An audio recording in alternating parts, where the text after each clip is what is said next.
friends, and welcome to another video lesson from DBOS Talks. If you haven't subscribed yet, please click subscribe and click the bell so that you can be notified of new uploads. This is the latest video in a playlist called Windows Tips and Tricks, and here we'll be learning at least 2 ways of knowing our PC name, our computer name. So you might ask, is there really a need to know how to do this? Is it something very easy? Actually, yes, it is something that is very important to know, although it's something basic. It's one of the most common questions we're asked by the IT guy or by the desktop support. And for a couple of reasons. One is for the purpose of inventory. Like the company is trying to get inventory of all its assets, computer hardware, the PC name, the IP addresses, such and such, the model, the build, the manufacturing date, such information. So the PC name is one key information in that, for the purpose of inventory. Another reason it is being asked is for investigation of issues. Let's say you have 50 or 100 desktops in your company, and each one, a couple of them have some technical issues. So the way to trace them is through either the IP address or the host name or the computer name. Okay, so we'll be looking at 2 ways of knowing the PC name or your computer name. Okay, so the first one is you will go to the DOS prompt. To get to the DOS prompt, you will type in you go to your Windows search field. I cannot show you that right now because I have a small view of the screen. You will type in your Windows search field CMD. Okay, I will. So when you type CMD, which is short for command, this will come up, and then you can click on this. It will bring up the DOS command prompt, something that I already have. Okay. So in your Windows search field, you type CMD, which is short for command. You will see the DOS prompt application, and then you click on that, it will open this.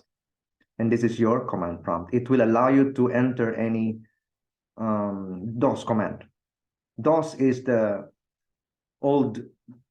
true blue operating system operating under the hood of your Windows OS.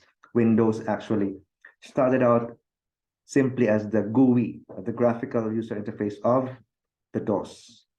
Okay, so to display your computer name, you just type host name.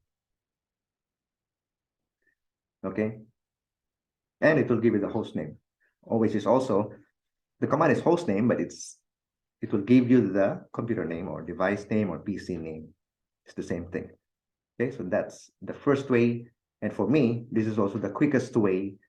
And for many other people out there who have been using this for years, this is probably the quickest way to get your computer name, which is ironically using it the old way. I mean, doing it the old way. Okay. It doesn't end here though, because you will want to pass this information to the IT guy, such as the desktop support. So what you do to grab this information, remember, this is not graphical, this is DOS, this is in text. So you double click it with your mouse, the computer name. Once it's highlighted like that, you click on the top left corner of your DOS command prompt window, and then you click on edit, and then you click on copy. And you know what happens after you do a copy is an equivalent of Control-C, which means it's in the clipboard now and ready to be pasted.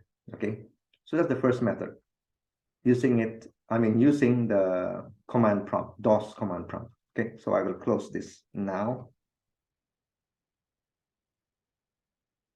The second way to get your computer name, or PC name or device name, is using this. You type in your Windows search field the word system. Okay, when you do that, you will see this system control panel. You simply click on that, and it will open up this window.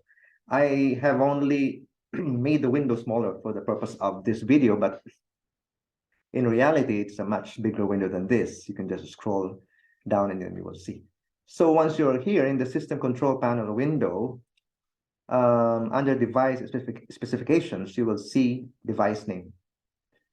So DBOS talks. You'll notice and you'll remember that this is exactly the same value you saw just now, just a while back, when I did the demo using the first method, which is using the DOS command called hostname. Exactly the same value. Okay, so that's the second method.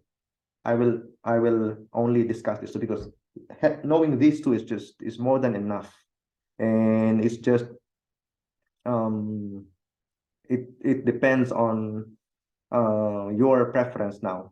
From once you know these two, it will be a preference whether to use the DOS method or to use the graphical method of calling the system control panel.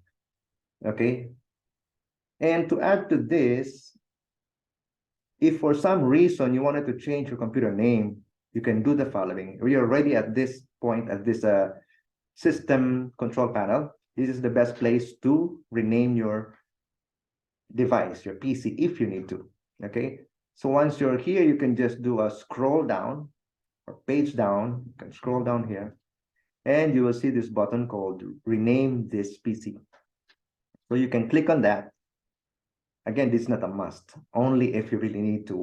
When do we want to rename the PC? Because when you get a PC that's new from the manufacturer, it is assigned some system-generated name, which is hard to remember.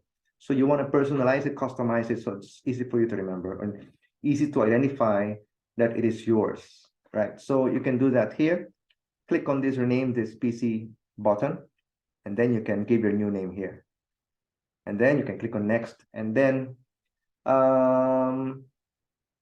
after you restart your PC, then the change will take effect. So I will not do that because I've already done that. But it's after you give a new name here, you click on next, and then you reboot your PC, then it's done. That's how you rename your PC. But just to show you that there are two ways at least of knowing the PC name, your computer name. One is using the DOS prompt command, which is hostname, and the second is using the system control panel, which is this one, in which also you have the ability to rename your PC. Okay. Okay, so the second method that we have seen, it may be a graphical one, GUI tool, but depending on your preference and your comfort level, some people actually find the DOS method much quicker. Okay, so there you have it. It's a very short and hopefully sweet and informative video.